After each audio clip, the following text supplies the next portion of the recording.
Hi friends, welcome to our channel. మీరు కనుక మన ఛానల్ ఫస్ట్ టైం చూసినట్లయితే సబ్స్క్రైబ్ చేసుకోండి. ఇప్పుడు మీరు వినబోయే టాపిక్ ఆర్టిఫిషియల్ ఇంటెలిజెన్స్, అంటే కృత్రిమ మేధ. ఇందుగలదు అందులేదు అనే సందేహం వలదన్న మాట కృత్రిమ మేధకి సరిగ్గా సరిపోతుంది.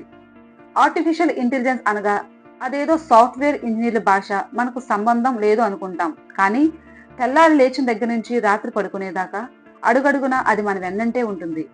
ఒక వస్తువైనా సేవైనా కృత్రిమ మేధని అదనంగా చేర్చితే దాని విలువ ఏకంగా రెట్టింపు అవుతుంది.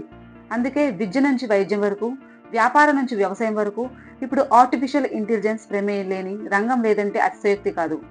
ప్రొద్దున్నే లేచి మొబైల్ చూసుకుంటారా? ఎలా తెరుస్తారు దాన్ని? ఫేస్ ఐడి అయితే ముఖాన్ని చూపించి, ఫింగర్ ప్రింట్ అయితే వేలుని తాకించి అన్లాక్ చేస్తాం. మనం అలా ఒకసారి ఫోన్ ముఖం ముందు పెట్టి తీసి తెరుచుకున్న దాంతో మన పని మనం చేసుకుంటాం. కానీ ఆ కాసేపట్లో ఫోన్ లోపల ఎంత పని జరుగుతుందో తెలుసా? ఫోన్ ని తెరిచేందుకు వాడే ఫేస్ ఐడి ఎదురుగా ఉన్న ముఖాన్ని 3Dలో చూస్తుంది.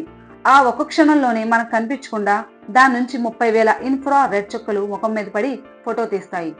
వెంటనే మెషిన్ లెర్నింగ్ సంబంధించిన ఆల్గారిథమ్స్ రంగంలోకి దిగి అప్పటికే ఫోన్లో స్కాన్ చేసి స్టోర్ చేసి పెట్టిన మన ఫోటోని ఇప్పుడు తీసిన ఫోటోని పోల్చి చూసి అవునో కాదో చెబుతాయి. దాన్ని బట్టి అన్లాక్ అవ్వచ్చా లేదా అన్నది నిర్ణయించుకుంటుంది ఫోన్.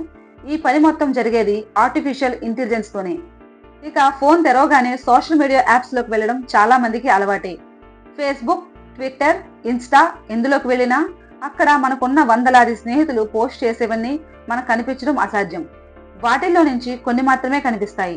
మనం ఎక్కువగా ఎలాంటి విషయాలున్న పోస్టులను చదువుతామో, ఎటువంటి ఫోటోలను చూస్తామో దాన్ని బట్టి మన ఆసక్తులు కనిపెట్టి ఆ విషయాలకు సంబంధించిన పోస్టులే కనపడేలా చేయడం మన వెనక ఉన్న కృత్రిమ మేధ. అంతేకాదు, ఈ సోషల్ మీడియా వేదికలకు వర్చువల్ రియాలిటీ హంగులద్ది మోటవర్స్గా మన ముందుకు తేవడంలోనూ కీలక పాత్ర దానిది. ఆఫీస్లో పనిచేసేటప్పుడు ఏదో సందేహం వస్తుంది. ఫలానా సంఘటన ఎప్పుడు జరిగిందో నిర్ధారణ చేసుకోవాలి. గబుక్కున గూగుల్ సెర్చ్కి వెళ్తాం. మన సందేహాన్ని అక్కడ టైప్ చేసిన క్షణంలోనే కింద వరుస పెట్టి ఆ విషయం పైన సమాచారం వచ్చేస్తుంది. ఇంటర్నెట్లో ఉండే కోట్లాది అంశాల నుంచి మనకు కావలసిన ఒక్క అంశాన్ని అంత తక్కువ సమయంలో వెతికి తేగలడం ఎలా సాధ్యమవుతుంది అంటే ఆర్టిఫిషియల్ ఇంటెలిజెన్స్ తో. ఏ పని కావాలన్నా సిరినో, అలెక్సానో, గూగుల్ అసిస్టెంట్నో అడిగేయడం ఈ తరానికి బాగా అలవాటైపోయింది. పర్సనల్ సెక్రటరీలా తయారైన ఆ యాప్స్ పనిచేసేది ఏఐ సాయంతోనే. మరి జీపీఎస్ ఆన్ చేసుకుని ఎక్కడికో బయలుదేరుతాం. ఆ దారిలో ముందు భారీ ట్రాఫిక్ జామ్ ఉందన్న విషయం చెప్పి ప్రత్యామ్నాయ మార్గం చూపించేది ఏఐ సాయంతోనే. మన దగ్గర ఇంకా రాలేదు, కానీ విదేశాల్లో కొన్ని చోట్ల పూర్తిగా ఏఐతోనే డ్రైవర్లు లేని కార్లు తిరుగుతున్నాయి. ఈమెయిల్లో ఫిల్టర్లు, స్మార్ట్ రిప్లైలు, ఓటీటీలు, మూవీ రికమెండేషన్లు, వెబ్సైట్స్లో చాట్ బాట్స్, అసలు ఏఐ లేనిదెక్కడ? కంప్యూటర్ సైన్స్లో ఒక భాగమైన ఏఐ మిషన్ లెర్నింగ్ లాంటి వాటితో కలిసి యంత్రాలను స్మార్ట్గా మార్చేస్తుంది, వ్యవస్థల సామర్థ్యాన్ని పెంచేస్తుంది. నీకు ఇష్టమని ఈ కూర వండాను అని అమ్మ అంటే ఆ మాటకే సగం కడుపు నిండిపోతుంది. ఏదైనా మన కోసం ప్రత్యేకంగా తయారైందంటే దాని విలువే వేరు.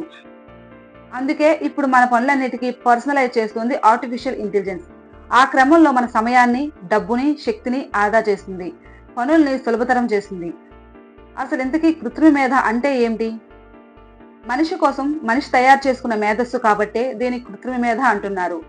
యంత్రాలు వాటికి అందజేసిన సమాచారాన్ని, అనుభవాన్ని ఉపయోగించుకొని ఒక స్థాయి వరకు ఆలోచిస్తాయి, సమస్యల్ని పరిష్కరిస్తాయి. Deep learning, natural language processing అనే విధానాలను అందుకు ఉపయోగించుకుంటాయి. ఏఐ సాంకేతికతో పలానా పని చేసేలాగా కంప్యూటర్లకు శిక్షణ ఇవ్వచ్చు. అందుకు అవసరమైన డేటాని అందించడమే మన పని. ఆ డేటా ఎంత ఎక్కువ ఉంటే అంత ఖచ్చితమైన ఫలితం ఉంటుంది.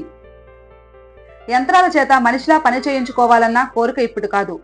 ఇంటర్నెట్ కనిపెట్టక ముందే 1956లోనే కృత్రిమ మేధ అన్న పదాన్ని మొదటిసారి వాడారు. కంప్యూటర్ల మీద ప్రయోగాలు మొదలుపెట్టారు. అంతకన్నా ముందు 1927లో మెట్రోపోలిస్ అనే జర్మన్ సినిమా వచ్చింది. మూకీ సినిమా రోజుల్లోనే వచ్చిన ఆ తొలి సైన్స్ ఫిక్షన్ సినిమాలో అచ్చం మనిషిలాగే తయారు చేసిన రోబో ఉంటుంది. నాటి ఆ ఊహే నేడు నిజమైంది. ఇంటర్నెట్ రాకతో ఊపందుకున్న ప్రయోగాలు కృత్రిమ మేధాని అన్ని రంగాల్లోకి తీసుకొచ్చాయి.